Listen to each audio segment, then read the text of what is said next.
Greetings Duplicant and welcome to the breach. As you can see, we have a picture of how we finished the last episode off. During the last episode we'd expanded into the slime biome. We had found a polluted water vent, opened up the vent to be receiving the resources as soon as possible, and we dug around the gas vent. The gas vent is very important. It's going to be the primary source of power for quite some time. And as you can see, we've very simply tamed the gas vent. We're pumping out the mixed gases via a hamster wheel and separating it, storing the natural gas and just venting out the mixture of other gases. Once we have some access to refined metals, we will build a natural gas generators and a smart battery, and then use the gas that's stored up to finish off pumping out the area. This will save us some duplicate labour. To acquire some refined metal, the easiest way at the moment is just to dig down into the bottom biome, and there's a limited amount of refined metals available, so that's what I'm going to go for.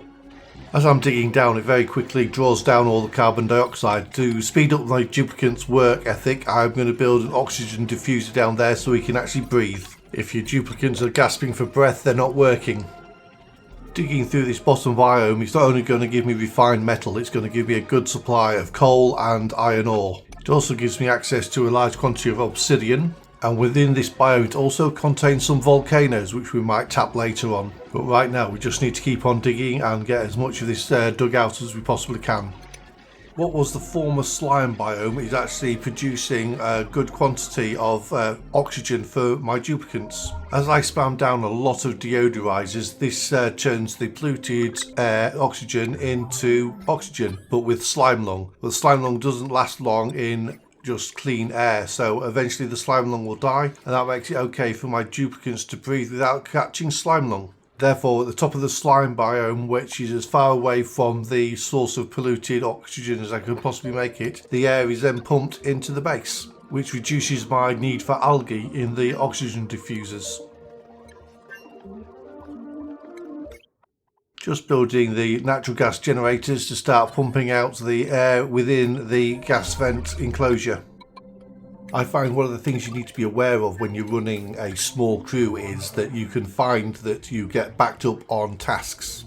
When you have your duplicants merely constructing and digging away, tasks such as farming get ignored and you can end up not harvesting food for quite some time, which can cause issues if you're running on a very narrow margin of food. I presently have 6 duplicants, so I want to run a maximum of 8 for the beginning part of this playthrough. I'm looking for another builder digger, and I need a rocketry specialist. I'm in no rush to pick up these 2 duplicates. I'd rather make a discerning choice than just pick up the first available. I do have a small leeway in my food production. I presently have 47,000 kilocalories stored.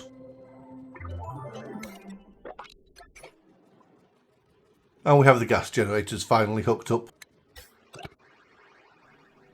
We've done a time skip. As you can see, I've dug out a lot more of the bottom biome, giving me a lot more access to the limited refined metals that were available there. I've also come across 3 minor volcanoes down in this biome, which might be useful later on. And now I have plenty of reserves of metals, iron and copper, and a lot of coal. All very useful when I start to build an industrial unit. But before we get onto that, I need to build some more food production. I want to go from planting crops to farming animals. My present food requirements have been met by meal lice and mushrooms. At the moment I have enough critters to fill up 2 farms. So I'm going to set these 2 farms off, feed them sedimentary rock and hopefully turn them into stone hatches. Once I have stone hatches, I can feed them igneous rock, because igneous rock is a renewable resource on this asteroid. Well, it is once I tap into the minor volcanoes. So I'm going to build my standard farm setup, storage unit as close to the door as possible for easy filling up. Then the grooming station so the rancher doesn't have as far to walk, drop off point, and then critter feeders. I've checked the 2 ranches will fit in one above the other, and then I will add some automation later on. But before I get the automation up and running, I will need to improve my power supply by building backup coal generators as well, which will produce more carbon dioxide, which I'll need to scrub out of the atmosphere.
That's the first farm sorted out with the tile floor so the hatches can't bury into the mud, which is important once you add a automation system to this setup. I now need to just duplicate this setup directly below it, and then I'll have 2 farms up and running. So this video will be released on the 1st of January, so Happy New Year to you all. Over the past 4 weeks I've been releasing 1 video every day, and I'm going to knock that on the head. The plan for this year is to release 1 episode of Oxygen Not Included each week, 1 or 2 episodes of Star Trek Online, and 1 or 2 episodes of Mech Warrior. I don't seem to have come up with a secret formula for editing videos at the moment yet. For example, so far we're about 7 minutes into the video, and to get this far I've had to play Oxygen Not Included for 4 hours, and that's given me 7 minutes of runtime for a video. Those 4 hours of video to be cut down, I have to watch them to cut them down, so that equates to 8 hours of work, so to speak, to get 7 minutes of video. Then once I've edited the video down, then I've got to do a voiceover, which takes a fair bit of time to do as well. So it's really given me an understanding of how much work people like Francis, John and Rothgar put into making their videos. I had set the 1 video a day in December to target myself, but I found that it took out some of the enjoyment of playing those games and actually editing and recording and putting out a video. So I'd rather put out fewer videos and actually enjoy the process. Though apparently the YouTube gods don't like that. They prefer if you put out content every single day.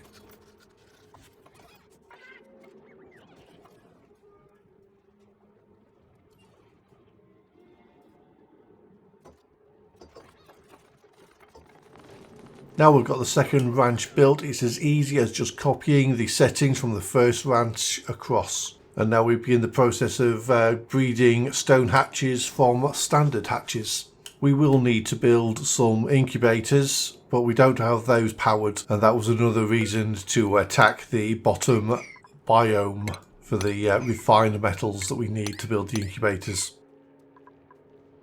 Now we just need to fill this second ranch up with hatches, so we'll just drag the hunt icon across the screen until we find where all the hatches have hidden themselves.